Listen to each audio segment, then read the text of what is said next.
Web series story expert presence ransom. कहानी शुरू करने से पहले अगर आपने हमारे चैनल को सब्सक्राइब नहीं किया तो सब्सक्राइब कर लीजिए और बेल आइकन दबा दीजिए। अगर ये वीडियो पसंद आए तो लाइक का बटन दबाना ना भूलें।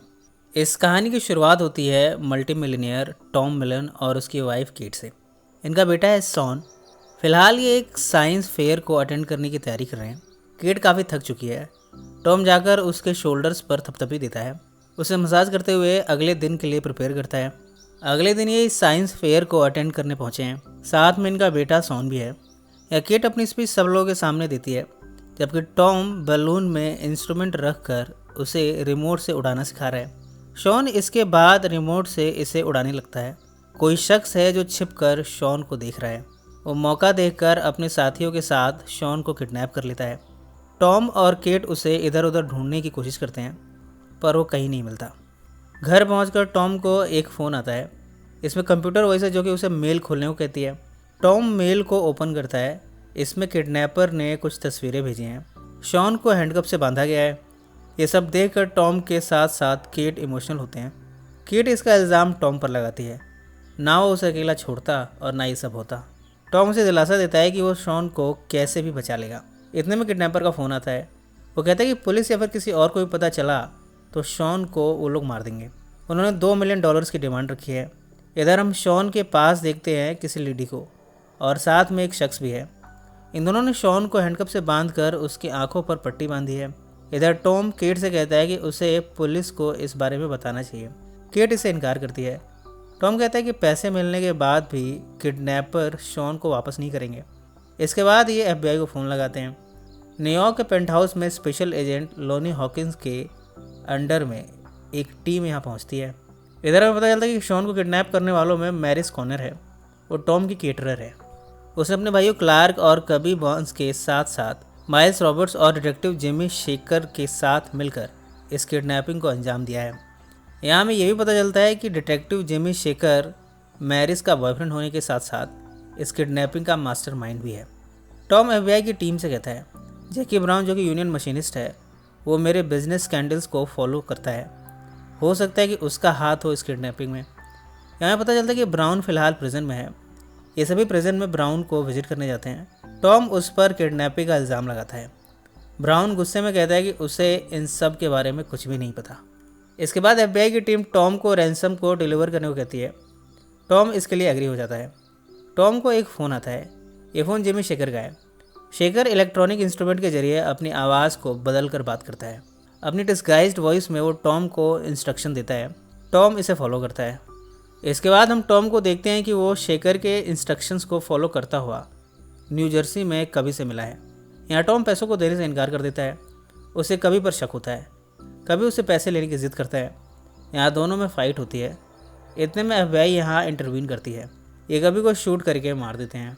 FBI और टॉम मरते हुए कभी से शॉन की लोकेशन जाने की कोशिश करते हैं, पर इसे बताने से पहले ही कभी मर जाता है। इन सब के बाद शेकर टॉम को फ़ोन लगाकर उस पर गुस्सा होता है। इसके बाद वो टॉम को एक और मौका देता है। इस बार उसने टॉम को अकेले में पैसे लाने को कहा है। टॉम शुरू में तो एग्री कर जाता है, पर बाद में वो ये रियलाइज़ करता है कि पैसे देने के बाद भी कोई गारंटी नहीं है कि शॉन वापस आ जाएगा। इसके बाद वो टेलीविज़न पर आता है। वो किडनैपर के सर पर इनाम रखते हुए कहता है कि जो भी उसे लाएगा उसे $2 मिलियन की रकम दी जाएगी। इसके बाद टॉम ये भी अनाउंस करता है कि अगर किडनैपर ने शॉन को जिंदा और बिना कोई नुकसान पहुंचाए उस तक पहुंचा दिया तो वो किडनैपर के खिलाफ सारे चार्जेस हटा देगा और साथ ही उसके सर पर इनाम रखा है वो भी हटा देगा। टॉम के इस प्लान का एजेंट हॉकिंस ऑब्जेक्ट करता है। केट भी उससे कहती है कि इससे तो वो शॉन को हमेशा के लिए खो देंगे। वो कहती है तुम उस किडनैपर तक पैसे पहुँचा दो, बस यही एक तरीका है शॉन को वापस लाने का। टॉम इनमें से किसी की भी बातों को तवज्जो नहीं देता। वो अपने प्लान पर स्टिक रहता है। वो कहता है कि सिर्फ यही बेस्ट तरीका है शॉन को वापस लाने का। इधर हम शेकर और मैरिस को हम बिस्तर होते देखते हैं। मैरिस कहती है कि वो टॉम और उसके वाइफ को अच्छी तरह जानती है। ये लोग ऐसे पैसे नहीं देने वाले। इसके बाद वो अपने साथियों को इस प्लान से निकालने को कहती है। वो कहती है कि हमें इनकी क्या ज़रूरत। शेकर कहते हैं कि एक बार पैसे मिल जाएँ तो बच्चे के साथ क्या करना है ये डिसाइड कर लेगा। शेकर इसके बाद केट से कॉन्टैक्ट करता है और उसे मिलने के लिए बुलाता है।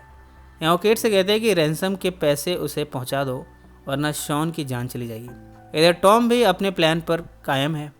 उसने बाउंटी मनी को बढ़ाकर $4 मिलियन कर दिया है। यानी अब जो भी किडनैपर का पता बताएगा उसे $4 मिलियन मिलेंगे। शेखर टॉम को फिर से पैसों के लिए फ़ोन करता है। टॉम इसके लिए इनकार कर देता है। शेखर गनशॉट फायर करता है। इसे शॉन चिल्लाता है। उसके चिल्लाने की आवाज़ टॉम को सुनाकर शेखर उसे डराता है। इससे अब टॉम और केट को लगने लगा है कि शॉन अब मर चुका है।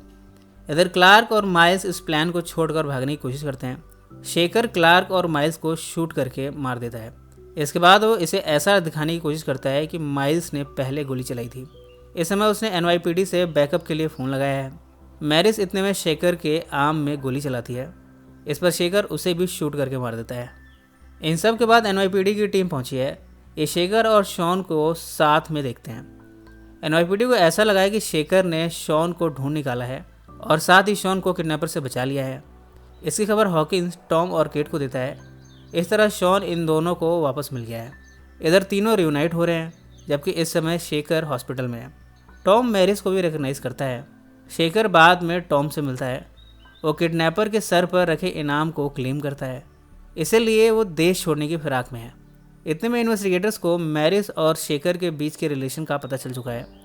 टॉम और शॉन भी अब शेखर के किडनैपर होने पर श्योर हैं। शेखर इस बात को रियलाइज़ करता है। शुरू में तो इस अपार्टमेंट में सबको मार कर यहाँ से भागना चाहता है। टॉम उसे कहता है कि तुम मेरे साथ बैंक चलो, पैसे लो और शांति से ये देश छोड़कर चले जाओ। शेखर इसके लिए राजी हो जाता है। रास्ते में टॉम बड़ी चालाकी से हॉकिंस को अलर्ट कर देता है। FBI की टीम बैंक के बाहर पहुंचती है। जैसे ही टॉम और शेखर बैंक से बाहर निकलते हैं, FBI की टीम शेखर से कहती है कि वे उसे गिरफ्तार करने जा रहे हैं। शेखर यहाँ बचने की कोशिश करता है। वो एक ऑफिसर से उसकी गन को पुल आउट कर लेता है। इन ऑफिसर्स को वो शूट करता है। यहाँ टॉम उसे ज़मीन पर गिरा देता है। इसके बाद दोनों में चेसिंग होती है।